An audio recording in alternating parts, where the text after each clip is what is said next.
Today, I want to talk about purpose.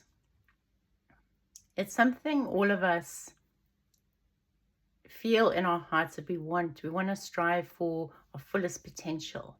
We want to know what we're here for, what is ours to do, because there's something inside us that wants to be on a mission. And I call this our masculine energy. It wants to be on its mission and wants to feel like its life is on purpose, that we have a purpose, that our life can be useful, that it can be used up in a way where we have lived that life fully.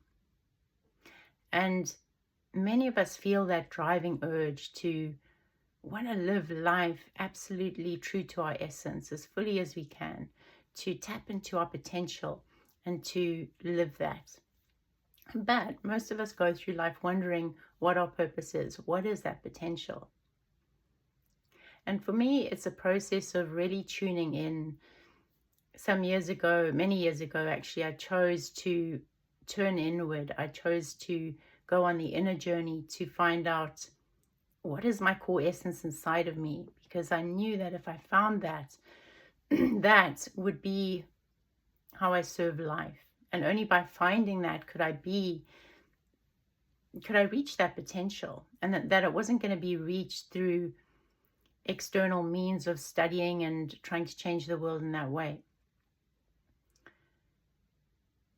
So often for me, it's sitting in a place, sitting in that connected place and communing with Source, wanting to hear a clear voice, almost like in Eat, Pray, Love, where she hears this voice and tells her what to do. And there's this part of me that's waiting for that clear voice. What is it that I need to do? And it feels like years I've been waiting. But today I got a clear message that I'm being spoken to all the time. I'm being spoken to through my dreams. I'm being spoken to in the magic of the play of light. I'm being spoken to through what I feel in my heart, what I strongly feel. And last night I received a dream. It wasn't a very pleasant dream. It was quite a disturbing dream. But I've learned to use my dreams as a way to tap into what my deeper subconscious and higher self want to show me or tell me that I may not be seeing in my conscious, living, waking reality. And I've also learned to step into the different characters of my dream. So in my dream, I was playing a feminine female. I was myself victim. I was being held captive by a very dominant, controlling male.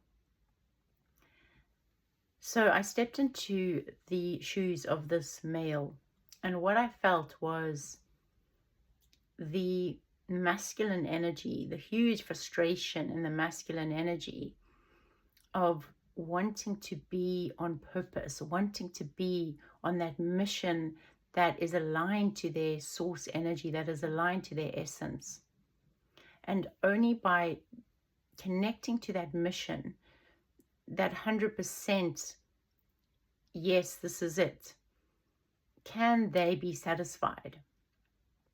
And we can only access that when we are quiet enough to be tuned in to that inner voice, to our inner dreaming world and our inner magic, to be able to see the world through those eyes of magic, to be able to listen to our hearts and to what's moving in our emotional bodies, in our physical bodies, in all of our sensory capacity, to be tuned into life at a deeper level and to be feeling for that voice of our higher self, the voice of our soul that is guiding us.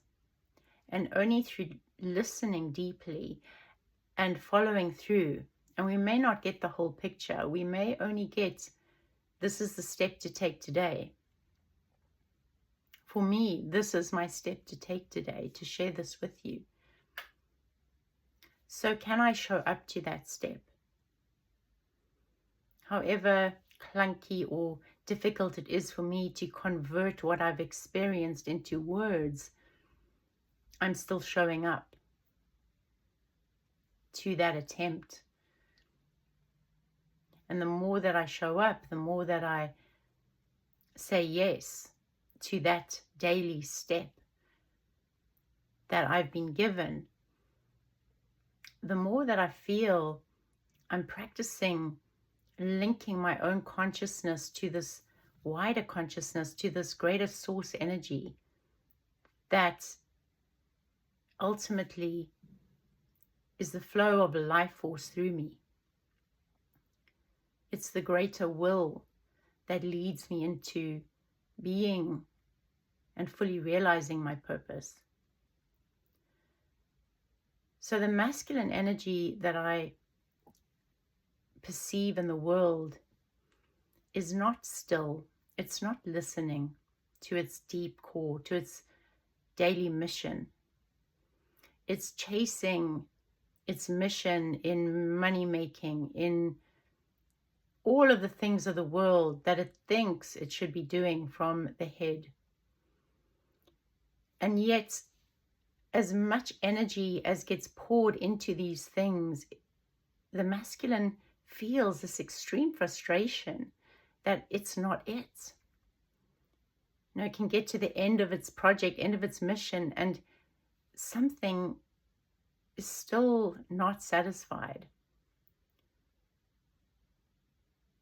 So for the masculine to drop that frustration, and that frustration comes out in the form of, you know, if you think of something that's like a pot over boiling or a kettle that's boiling over, it's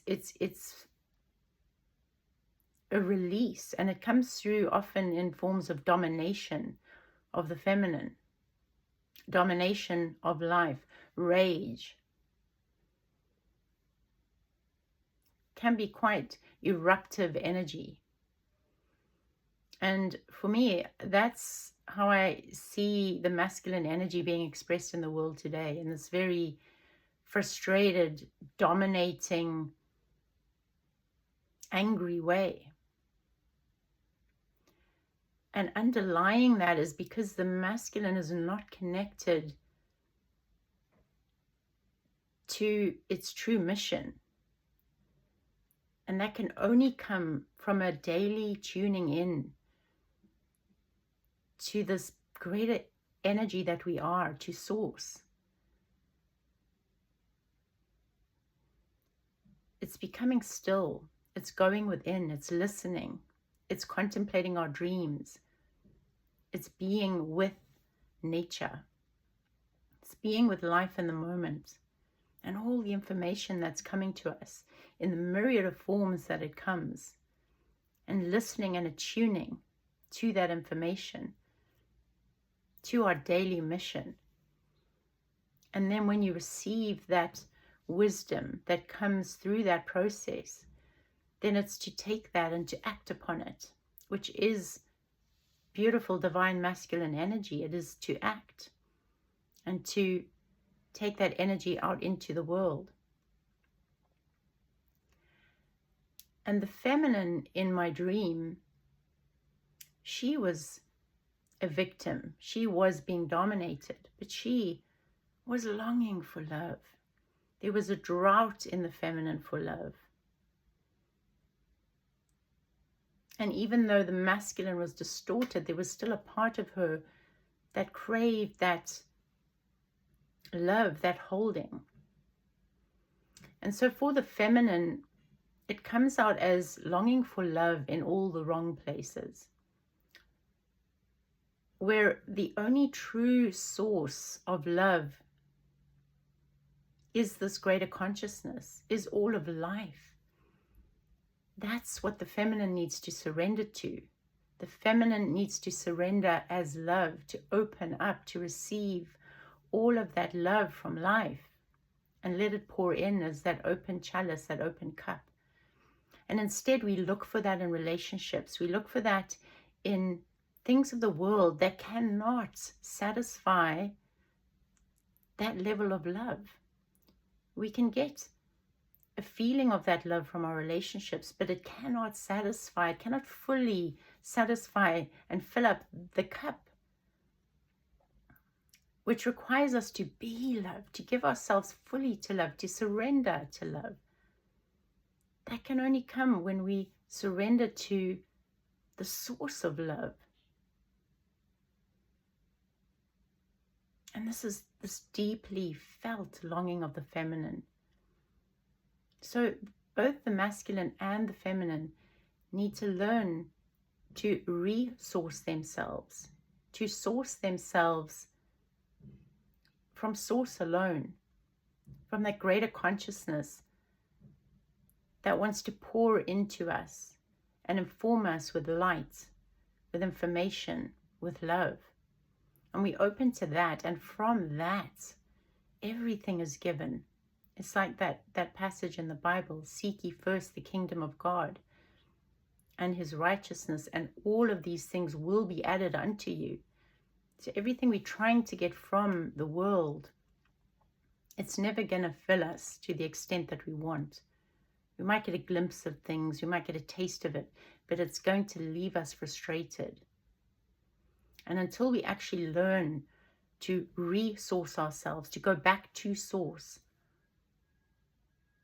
for our mission, for our purpose, for our source of love, and to surrender to that every day. What is coming through? How can I receive it into my heart? How can I feel it in my being? How can I be the vessel of love? And how can I act and bring that as food for the world, as the waters of life poured forth for thirsty men? So this is a message to go back to your own source, to go back and make space within you to listen and to be with the inner magic of what's unfolding for you, for your essence. Every day, to listen deeply to your own peace, to your own core, and then to have the courage to be that, to stand in that, and to shine your light in the world.